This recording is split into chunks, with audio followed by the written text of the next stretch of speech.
Hey guys, today we'll be looking at my rehauled NAG version 1 flashback mask. This mask was repainted by Blockbuster Collectibles and rehaired by TheBoogeymanBrad.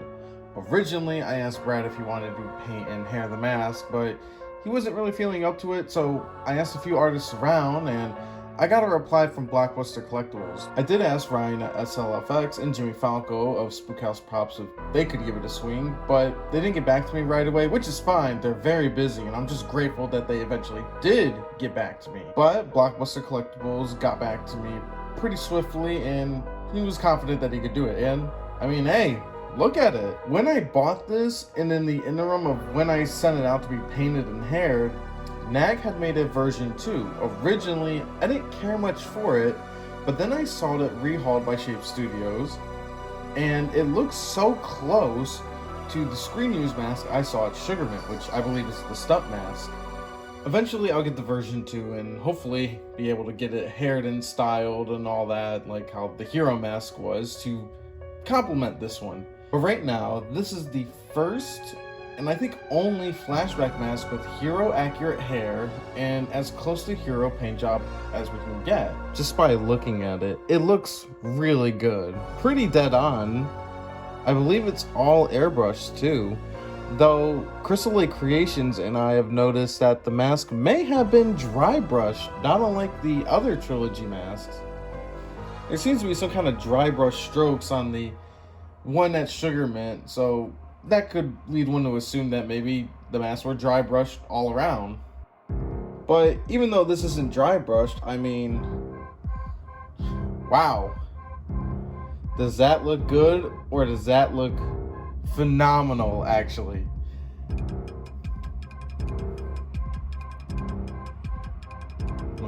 My chest of Davy Jones here is getting in the way. Let's just move that. Look at this profile shot. Doesn't it look so great?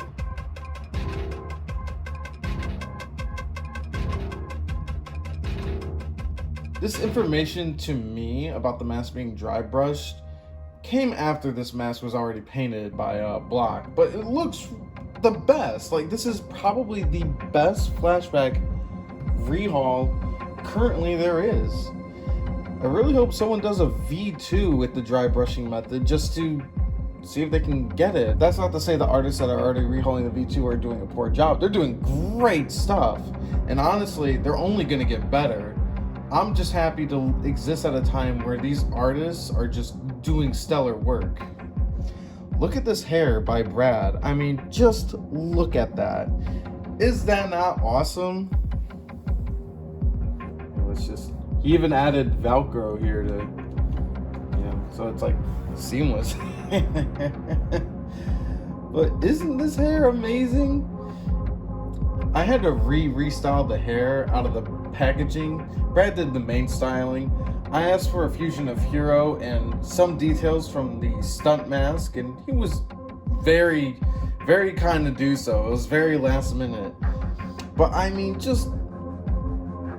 God, look at that. It's just, and it feels so cool. Like, it's so crazy.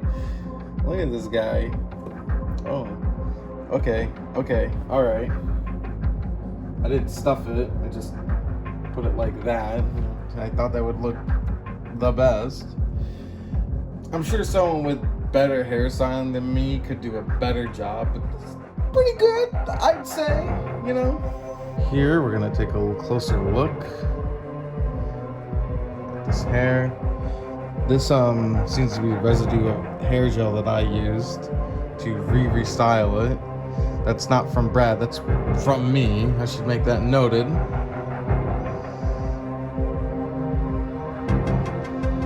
But this job done. I don't know how to really fix that, but it works, right?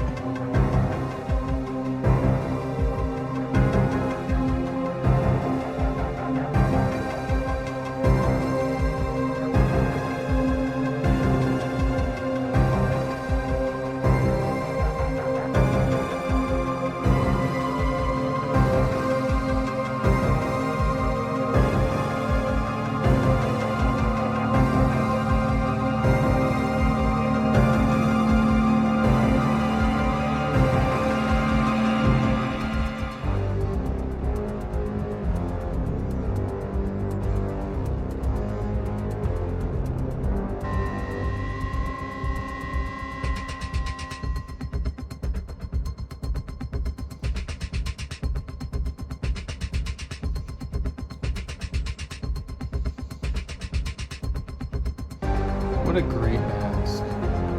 Now, in regards to the flashback mask and its production, I do know Chris Nelson and Vince Van Dyke basically did all the masks in Halloween Kills and Halloween Ends.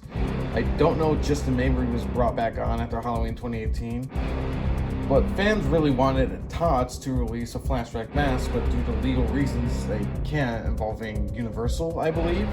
I'm not too sure the story behind that, but NAG makes a great version 1 and a version 2. The version 2 is more film accurate, but this looks how the mask is when it's worn. Kind of like how there's a castle mask, a warlock mask, etc., with all the different shapes of people that wear the mask. So you could say this is an Aaron style stretch, I suppose. And here are my navy blue red caps. These are screen accurate. They actually do have the bullet holes. Believe it or not, the flashback coveralls do have bullet holes. They're just really tiny and hard to see. My friend Shape sent me a ton of reference images, so I matched as best I could, but it was very difficult.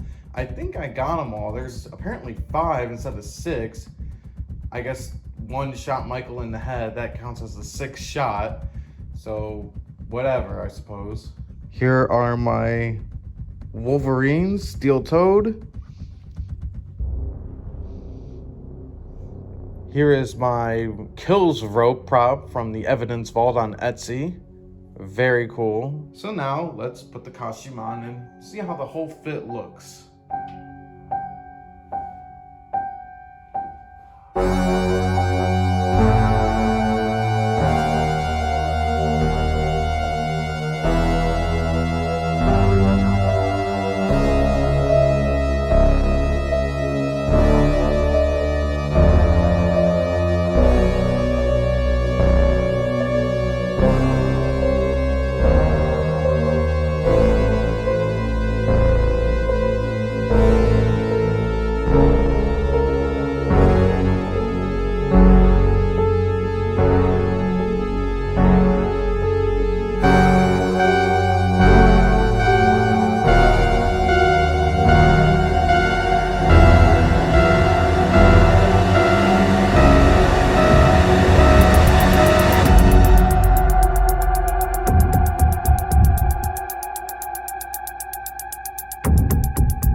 There it is. My Halloween Kills screen accurate costume is complete for the moment.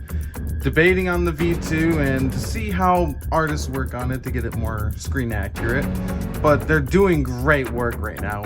Isn't it awesome that we're still living in a time where we're getting all these screen accurate masks from different people? They're all putting all this great work into it. You really have a variety of choice based on the style you want. One day, I'll get the V2 and do an update, but right now, I mean, V1 rehauled by Blockbuster Collectibles and TheBoogeymanBrad, the Evidence Vault Kills rope, my Wolverine boots that have been worn from work, and the navy blue red caps with screen accurate bullet holes, as close as I could get anyways. Also, I forgot to mention, why didn't they just use the green coveralls from Red Cap? They look bluish on camera. I guess they really wanted a specific look, but whatever. I'll have more mask content coming soon. I have a couple more masks on the way. They're pretty big pieces, so I'm excited to share with you, but for now, thank you for watching.